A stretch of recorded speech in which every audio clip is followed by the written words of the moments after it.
Hello friends, welcome to my YouTube channel. അപ്പോൾ ഇന്നത്തെ വീഡിയോയിൽ നമ്മൾ നോക്കുന്നത് ബഷീർ ദിനക്യൂസ് 2026 പാർട്ട് 6 ആണ് കേട്ടോ. അപ്പോൾ ഇന്ന് ഫൈനൽ പാർട്ടാണ്. ഫൈനൽ പാർട്ടായതുകൊണ്ട് നമ്മൾ 15ൽ കൂടുതൽ ചോദ്യങ്ങൾ പരിചയപ്പെടുന്നുണ്ട്. അപ്പോൾ നിങ്ങളുടെ വീഡിയോ അവസാനം വരെ കാണുക.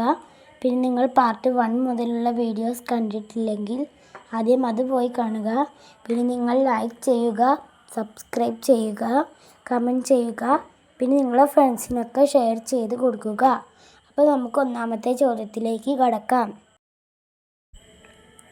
ബഷീർ ആദ്യമായി അച്ചടിച്ചു വന്ന കഥ ഏതാണ്? ഉത്തരം തങ്കം. മലയാളത്തിലെ ഏറ്റവും മികച്ച പ്രണയ കാവ്യങ്ങളിൽ ഒന്നായി കണക്കാക്കപ്പെടുന്ന ബഷീർ കൃതി ഏതാണ്? ഉത്തരം ബാല്യകാലസഖി. ജയിൽ പശ്ചാത്തലമാക്കി ബഷീർ എഴുതിയ പ്രശസ്തമായ നോവൽ ഏതാണ്? ഉത്തരം മതിലുകൾ. പാത്തുമ്മയുടെ ആട് എന്ന നോവൽ ബഷീർ എവിടെ വെച്ചാണ് എഴുതിയത്? ഉത്തരം തലയോലപ്പറമ്പിലെ സ്വന്തം വീട്ടിൽ വച്ച്.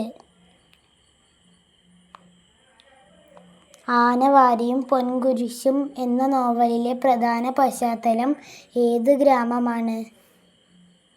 ഉത്തരം സ്ഥലത്തെ പ്രധാന ദിവ്യൻ എന്ന നോവലിലെ അതേ സാങ്കല്പിക ഗ്രാമം.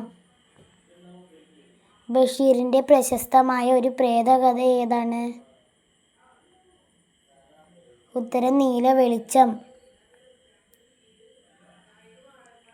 വിശ്വവിഖ്യാതമായ മൂക്ക് എന്ന കഥ ഏത് വിഭാഗത്തിൽ പെടുന്നു? ഉത്തരം ആക്ഷേപഹാസ്യം. ബഷീറിൻ്റെ ജയിൽ ഓർമ്മകൾ വിവരിക്കുന്ന പുസ്തകം ഏതാണ്? ഉത്തരം ഓർമ്മക്കുറിപ്പുകൾ. ജന്മദിനം.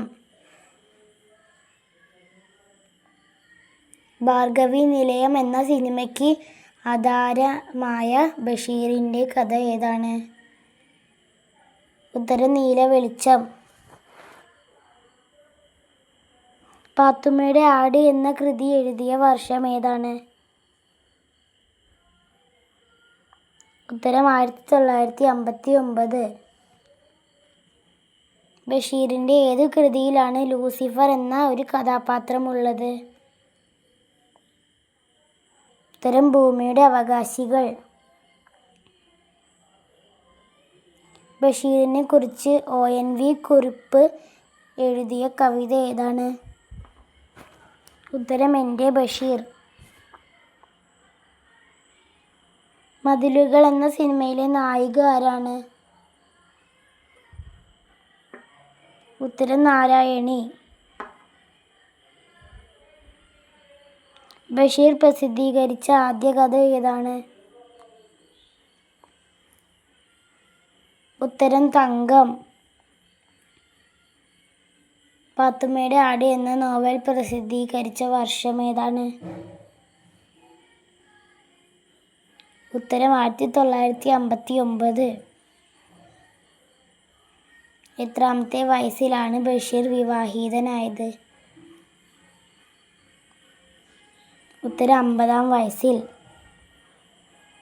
അപ്പോൾ ഫ്രണ്ട്സ്, നമ്മുടെ ബഷീർ ദിനക്യൂസ് 2026 പാർട്ട് 6 ഫൈനൽ പാർട്ട് ഇവിടെ അവസാനിക്കുകയാണ്. അപ്പോൾ നമ്മുടെ ചാനലിൽ അക്ഷരമുറ്റം ക്യൂസ്, വായനാ ദിനക്യൂസ്, ബഷീർ ദിനക്യൂസ്, പരിസ്ഥിതി ദിനക്യൂസ്, അങ്ങനെ എല്ലാ ക്യൂസിൻ്റെയും വീഡിയോസ് അപ്ലോഡ് ചെയ്യുന്നതായിരിക്കും. അപ്പോൾ നിങ്ങളെല്ലാവരും എഴുതിയെടുത്ത് നന്നായി വാങ്ങിക്കുക. പിന്നെ ഫസ്റ്റ് തന്നെ വാങ്ങുക. അപ്പോൾ Tata, bye bye. Thank you for watching.